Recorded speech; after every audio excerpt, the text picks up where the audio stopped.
Bismillah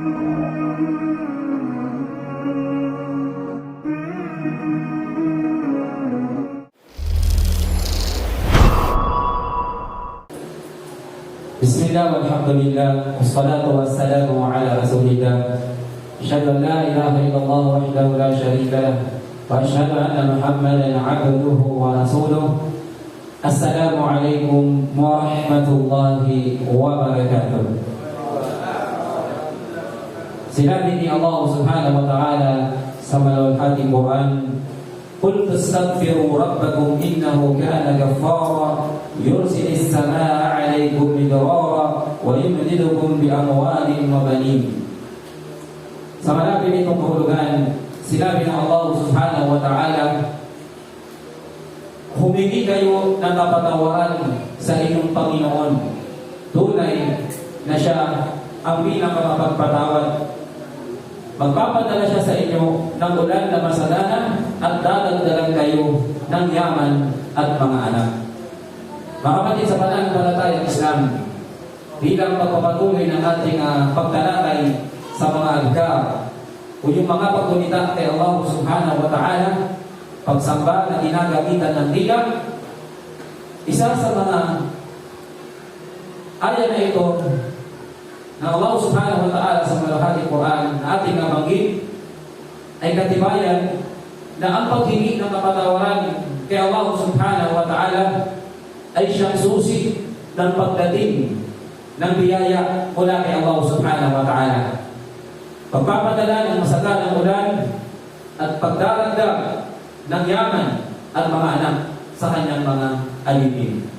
Ang kapatid, sa pananampalatayang Islam, nakapagpakita tayo ng maraming mga uri ng adhkar o paggunita kay Allah subhanahu wa ta'ala noong mga naunang pagtalakay natin. At nawa, mayroon sa ating mga nabanggit ay sa ulo na natin ngayon, insyaAllah.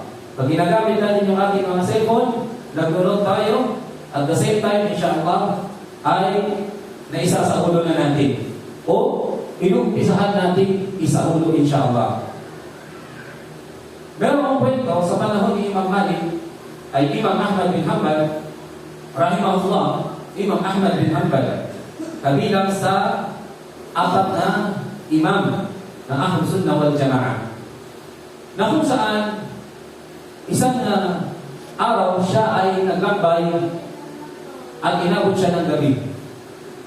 Inabot siya ng gabi at naghahanap siya ng kanyang matutuluyan at wala siyang ibang makita kundi ang masjid. Kaya siya ay pumunta doon sa masjid. Subalit, ang katiwala ng masjid ay hindi siya pinahintulutang manatili o matulog doon sapagkat hindi siya kilala. Si Imam Malik, hindi siya nagpapunta. Imam Ahmad, hindi siya na pumilit at hindi rin siya nagpakilala. Imagine, sa panahon na yung tandaan natin na si Imam Ahmad bin Hanbal, rahimahullah, ay isa sa pinakakilalang ulama sa panahon na iyon. At marami sa mga tao ang naghahangad na siya ay makita at makasalama dahil sa taglay ng kaalaman sa Islam. So kung sa panahon natin ngayon, mag-isip ka na ng pinakasikat na artista. Diba? Yung pinakasikat na artista na gustong-gustong makita ng mga tao. That time, walang social media. Walang social media. Halimbawa, sabihin na lang natin, Robin Padilla. Pag nakita mo ba si Robin Padilla, walang matuluyan. Halimbawa, hanggang awais. Tapos sinabi sa iyo, pwede ba ako makituloy dyan sa masjid nyo? Diba? Robin Padilla yun. Diba? Sikat eh. Kilala. No? Baka patuloyin mo agad yun. O kung hindi mo kilala, magpapakilala yun. Sabihin niya, ako si Robin Padilla. Diba? Papatuloyin mo yun. Pero sa panahon na yun, naririnig nila yung pangalan ni Imam Ahmad, pero wala namang social media. Wala namang picture sa panahon na yun. Naririnig nila, popular, napaka-kilalang alim sa panahon na yun. Alim ng Ahlus Sunnah wal Jama'ah.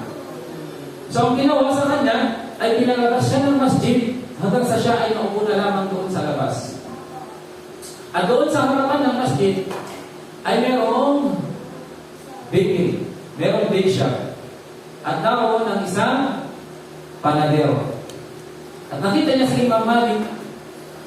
At kinausap niya, bakit siya nandun sa labas? Sabi niya, wala akong matutuloyan ngayong gabi. Kahit ng magandang loob itong panadero na ito, yung baker na to, sabi niya, doon po muna kayo tumuli sa akin.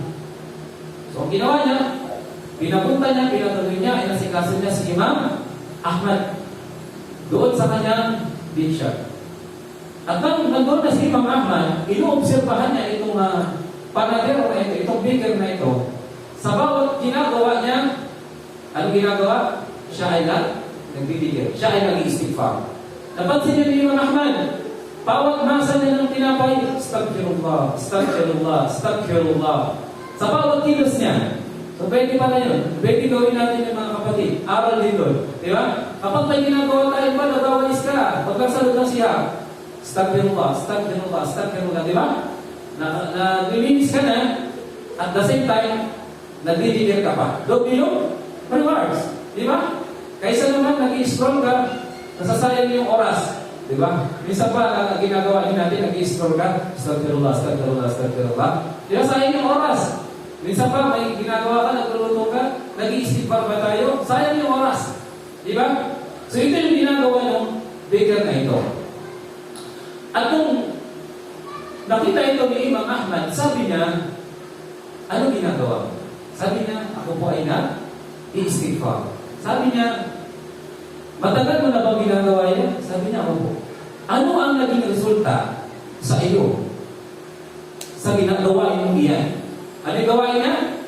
Palagi siyang nagbibigay ng parang, palagi siyang humihingi na kapatawaran sa Allah subhanahu wa ta'ala. Kasi na tayo mga tao, mga kapatid, araw-araw tayo nagkakamali. Araw-araw tayo nagkakasala. At yung pag-iistighfar natin, way yun para patawarin tayo ng Allah subhanahu wa ta'ala sa ating mga pagkakasala. Istighfar ha, pag sabi na, Astaghfirullah, patawarin mo ako, o Allah. So sabi niya, nung tinanong ni Imam Ahmad, sabi niya, ano ang naging resulta o naging bunga na ito, naging bunga nito sa iyong buhay? Ang sabi ng panadero na ito, pakinggan natin mga kapatid sa Islam, nawa ay nakikinig po tayo at hindi tayo nagiging abala sa ibang bagay, insyaAllah. Ang sabi niya, ang lahat sabi niya ng hinili mo kay Allah ay pinagkakalog niya sa akin. Istighfar. Subukan kaya natin. Paramihin natin yung istighfar natin. Sabi niya, ang lahat ng hinihili mo kay Allah ay ibinibigay niya sa akin. Maliban na lang ako sabi niya sa isa. Ano yun? Ano yung isa niya? Meron na lang ako sabi niya, isang kahilingan sa Allah na hindi pa niya ibibigay. Ano yung sabi niya? Na aking makita si Imam Ahmad bin Hanbal. Na aking makita si Imam Ahmad bin Hanbal. Sapagkat siya ay hinahangaan ng mga kamusliman sa panahon na yun. Sa taglay niya, kaalaman at kabutihang asal. Sabi ni Imam Ahmad bin Hanbal, sabi niya, ang Allah subhanahu wa ta'ala ay dinala sa iyong harapan si Imam Ahmad bin Hanbal dahil sa iyong istighfar. Dahil sa iyong istighfar. Nagulat yung panadero na yun. Sapagkat hindi niya akalain na yung matagal na niyang pinapangarap na makita at makasalamuha, yun pala yung kanyang tinulungan at pinatuloy sa kanyang tahanan. Walang iba kundi si Imam Ahmad bin Hanbal rahimahullah subhanahu wa ta'ala. So, ano nga doon mga kapatid sa Islam? Ito yung binabanggit ng ating mga ulama. Isa sa mga madalas nilang binabanggit na kwento kapag binabanggit nila ang kainaman ng istighfar. Ang paghingi ng kapatawaran kay Allah subhanahu wa ta'ala. Sabi ng Allah subhanahu wa ta'ala, qala Allah ta'ala, فَقُلْتُ اسْتَغْفِرُوا رَبَّكُمْ إِنَّهُ كَانَ غَفَّارًا يُرْسِلِ السَّمَاءَ عَلَيْكُمْ مِدْرَارًا وَيُمْدِدْكُمْ بِأَمْوَالٍ وَبَنِينَ. Ito yung binanggit ng Allah subhanahu wa ta'ala at humingi kayo ng kapatawaran sa inyong Panginoon. Tunay na siya ang pinakamapagpatawad, magpapadala siya sa inyo inyo ng ulan na masagana at dadagdagan kayo ng yaman at mga anak. Susi sa mga biyaya ng Allah subhanahu wa ta'ala. Susi upang tingin ng Allah subhanahu wa ta'ala ang ating mga panalangin upang patawarin tayo ni Allah. Ano yun? Paghingi ng istighfar o kapatawaran kay Allah subhanahu wa ta'ala. Isa sa mga malaking harang o dahilan kaya hindi tinutugunan ng Allah subhanahu wa ta'ala ang mga dua o panalangin ng isang alipin Muslim ay dahil sa kanyang pagkakasala. Kaya naman, kung ang isang alipin Muslim ay humihingi palagian ng kapatawaran kay Allah subhanahu wa ta'ala, ang siya'y tinatawag ng Allah, magiging susi ito upang tugunan o ipagkaloob ng Allah subhanahu wa ta'ala ang kanyang panalangin. Kaya insyaAllah, paramihin natin yung ating pagbulitan kay Allah subhanahu wa ta'ala, pag-alaga kay Allah at paghingi ng kapatawaran kay Allah subhanahu wa ta'ala sa pamamagitan ng pagsabi ng istighfar o pagsabi ng astaghfirullah. Subhanallah wa bihamdik, wa asyhadu an la ilaha illa anta wa astaghfiruka wa atubu ilaik. Assalamu alaikum warahmatullahi wabarakatuh.